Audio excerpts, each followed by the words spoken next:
everyone, welcome back to my channel. My name's Michaela and today I'm going to be doing my March wrap up with a little bit of a twist. This idea came to me because obviously a lot of other YouTubers do things like this, but I love the account Romantically Inclined on Instagram. If you have eyeballs and you're not following this, what on earth are you doing with yourself? Because Kate is one of the funniest fucking bitches on the internet. And not only is she hilarious with amazing memes to boot, she also reads like the literary version of parkour.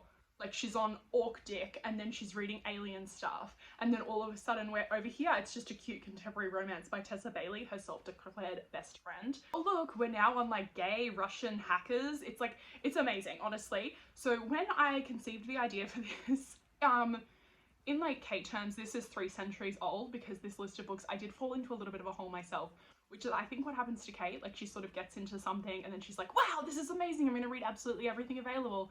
And that's what happened to me. You'll understand why when we get to it. All of these books I have found because of Kate, because she has personally loved them, spoken about them. A couple of them hold a really special place in my heart, and I just thought it would be super fun to do something like this. If you're not following Kate, I'm going to link everything down below. She also does a live show with interviewing authors. It's the last Wednesday of every month. Her last one was with Tessa Bailey. It was absolutely amazing. If you've read the Ballinger sisters duet, you'll be able to kind of get some insider info on that. So it's really cute, really exciting.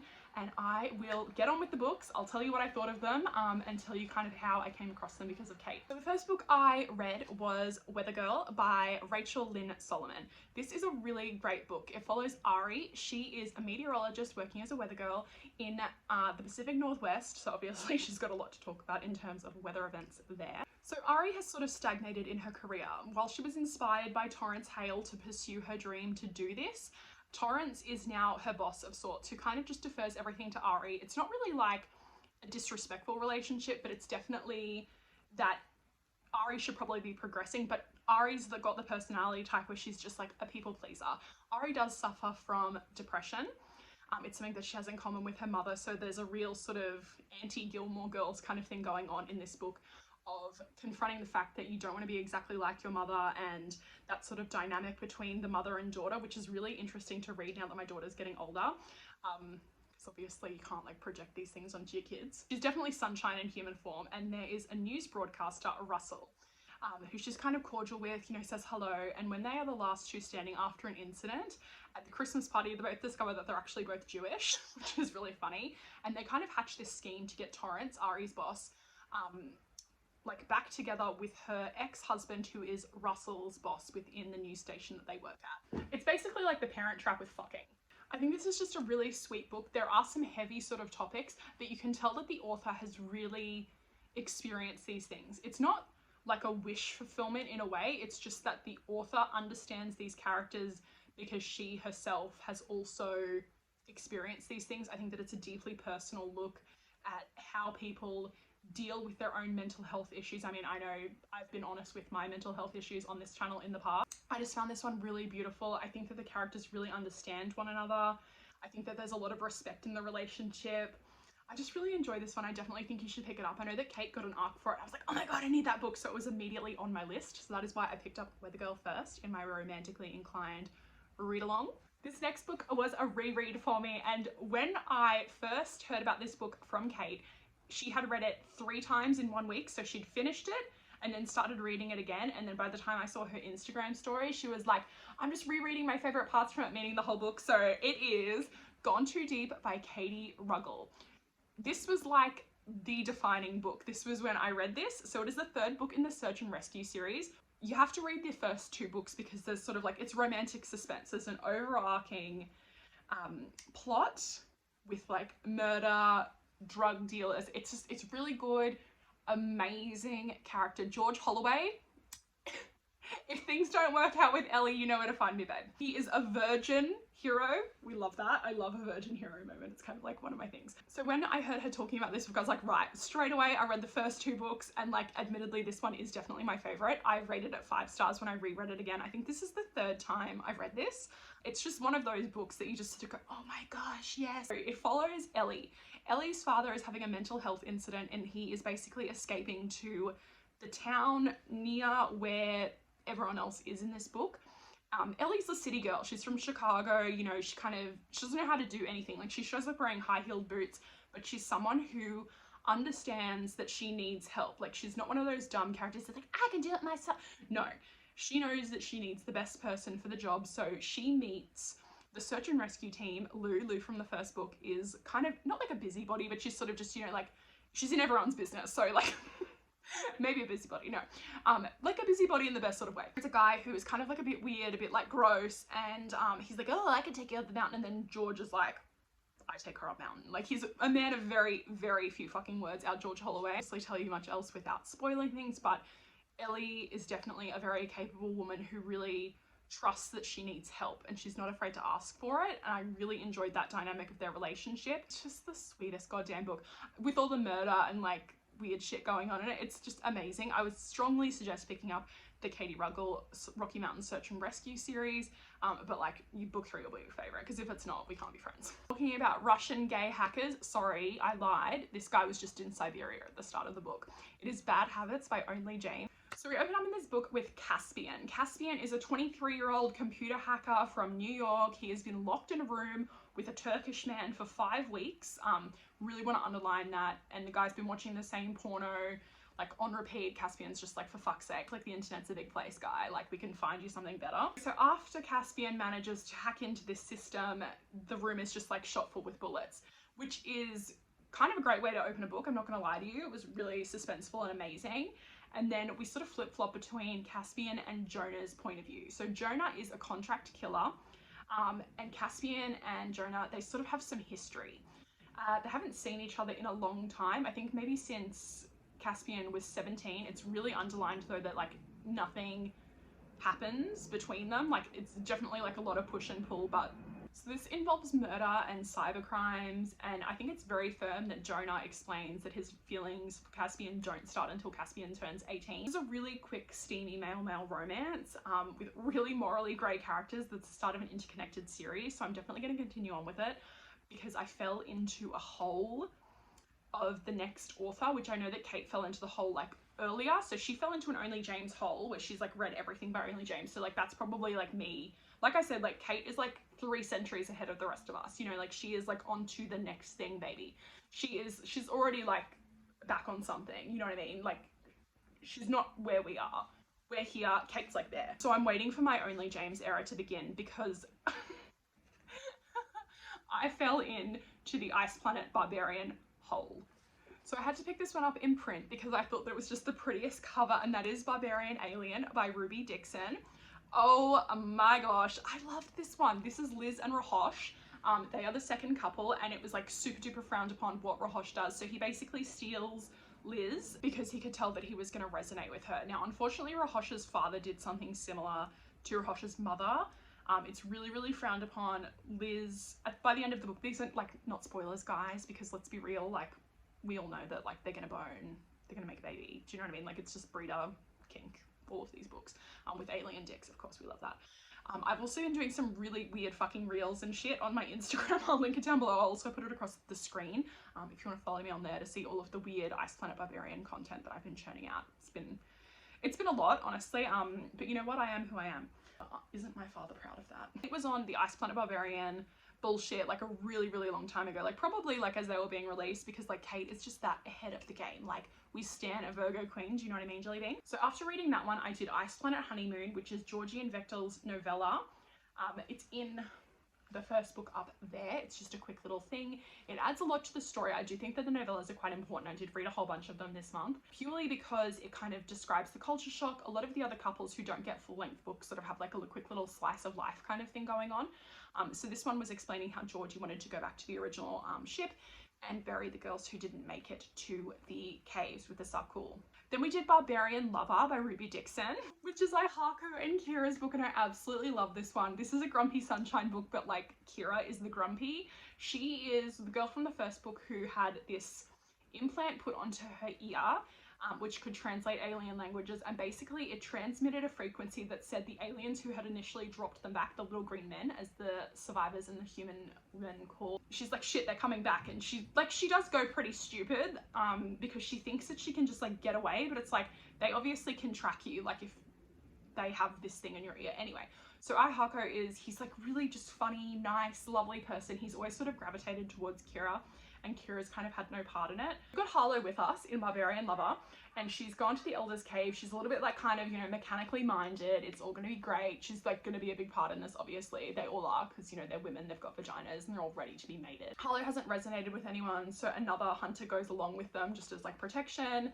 And Harlow goes out to do something, and you kind of get a POV from her. She's clubbed on the back of the head, like after her chest starts vibrating, which is like resonance, meaning that she's found like her soulmate. And Barbarian Mine is really, it's kind of like a repeat of Liz and Rahash's book, mainly because we discover something about the male main character from it. But this one has a time jump of about a year, which is kind of good to get the story kind of progressing, because, you know, like, this is a breeder kink, let's be real. All of the women do end up pregnant, not a spoiler. So we do flash forward about a year. So pregnancies with the Sarkul and the human women kind of tend to last for about 14 months. So Harlow is pregnant. She's kind of made a home somewhere else with the person that she's been with. We have Ice Planet Holiday, which is where the human women kind of decide to do like almost like a Christmas sort of celebration. It's just a cute little thing. We're kind of discovering new foods. The human women are not really used to eating a diet full of just like raw meat and like all of this sort of weird stuff. So we kind of get introduced to some like almost like potato-y sort of things. One of the girls is trying to farm them. She is going to be the protagonist in the next book, and that is Barbarian's Prize. So we've got Tiffany. She's absolutely gorgeous. She was really brutalized by the little green men on the ship. So she is dealing with a lot of trauma, and all of the hunters, because she's one of the last two girls left who haven't resonated, they're always trying to go out of their way to basically not like force resonance, but like impress her. All of this stuff. There is one of the hunters who she kind of clicks with a little bit more, and it's not until she resolves her own trauma and the things that have gone on that she's able to finally resonate with him. So it's just a really sweet ending to their story. Barbarian Mate, this one's so funny because this is like enemies. Like, they're not really, well, they're kind of enemies because Josie's just like a mouthy fucking bitch and Hayden's just like shut the fuck up all the time. This is kind of nuts. They do a lot of like weird shit. They resonate to each other, and then Josie wants to get her cool taken out, but we discover that Hayden's already had a mate who he resonated with when he was quite young, and it didn't work out. She died in the QE sickness. So yeah, a lot of like crazy things that have happened in this book. It's really, this one's like wild. This one, we travel everywhere. It's just like fucking pick your own adventure. There's a lot of weird shit that happens in this book. So in this book, we've got Ice Planet Honeymoon, the Liz and Rahosh story. So this one, I felt like it was a bit of a story that they just wanted to give us because they wanted to show that Liz did not have Stockholm Syndrome. It was just to kind of show that she really did love Rahosh because she chooses to be exiled with him. So they basically have to go out and hunt together. She has created bow and arrows. She's a bit of a hunter. Like, the thing with the girls on this planet is they're all really self-sufficient. Like, a lot of them, they just kind of get it done. They realize that to be part of the tribe, you've got to kind of be working and you've got to kind of be doing stuff, which does lead to a few issues with a few of the characters. Like, definitely in Ice Planet Holiday, we do get one of the girls who had kind of initially shacked up with one of the hunters because she thought it could give her protection, and it's sort of about their breakup, and then she resonates with someone else, of course, because everyone's resonating. We love that. Away from Nothoth for a few minutes because I felt like I had been reading a lot of alien stuff, and I picked up It Happened One Summer by Tessa Bailey. I absolutely loved this book. It is the story of Piper and Brennan. So Piper is a socialite, sort of living this really shallow existence. She's maybe like 27, 28. She's never had a relationship last for longer than 3 weeks. It starts up with her boyfriend dumping her. Someone who has a lot of love to give, and she's just never been able to channel it properly because definitely like a situational thing. And she decides to get back at her boyfriend by breaking into a pool and causing a massive ruckus, and there's a whole bunch of photos that are taken. Her stepfather is a famous producer in Hollywood who has just dealt with way too many of Piper's incidences and scenes, and she's like, you're just getting too old for this, which admittedly she is, you know, like she's 27, nearly 28, she needs to fucking get it together. So he sends them, her and her sister, to Westport, Washington. So Hannah is her sister. Hannah didn't actually have to go, she just elects to go with Piper because they're really close, they have a really beautiful relationship. This one was super great, super steamy. I can definitely see why Kate stands Tessa Bailey so much. I have read a few Tessa Bailey books myself, but now I've got to hit the back. There was one scene where Hannah and Piper got a Brazilian wax, and then it was just going to be a fuck fest with her and Brennan. I was like, as a beauty therapist, that is one way to get folliculitis. Like, you might as well just cut off your cooch. Like, do not do that. Do not fuck after Brazilian wax. 24 to 48 hours. Keep the area nice, clean, dry, well aired. Don't have sex after that service, please. I'm begging you.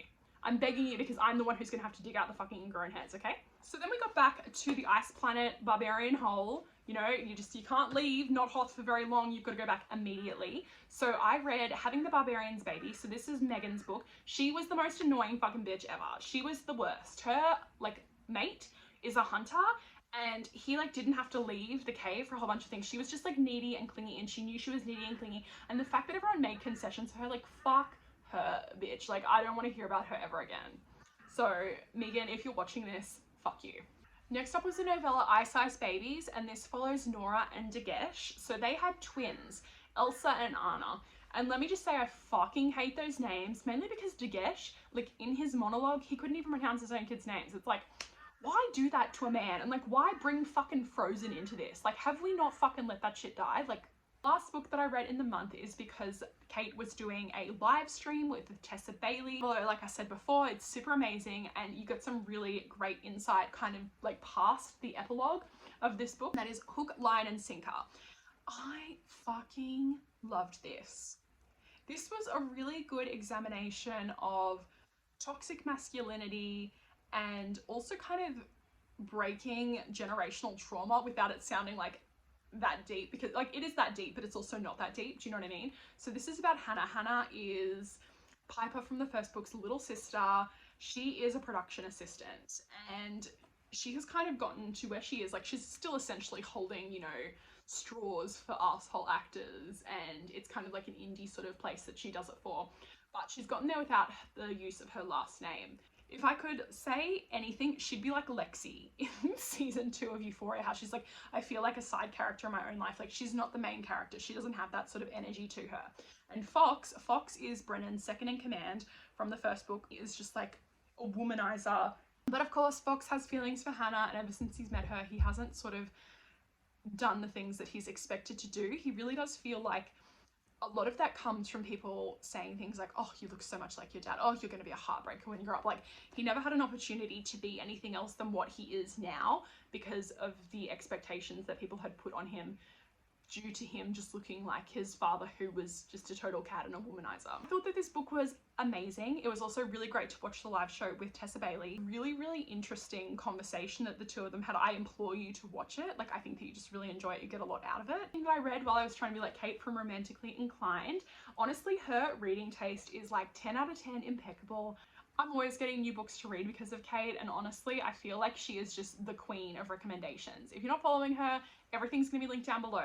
Her live show, her review account, her meme account. Her meme account is fucking fire, honestly, guys. I'm obsessed with Kate. Like, I made a whole video about her. I think that you can probably tell that already. If you're new here, I'd love to have you as a subscriber. I just want to take the time to say thank you so much for watching. I hope you're having a wonderful day wherever you are in the world. Lots of love, hugs, and kisses. Mwah! Bye.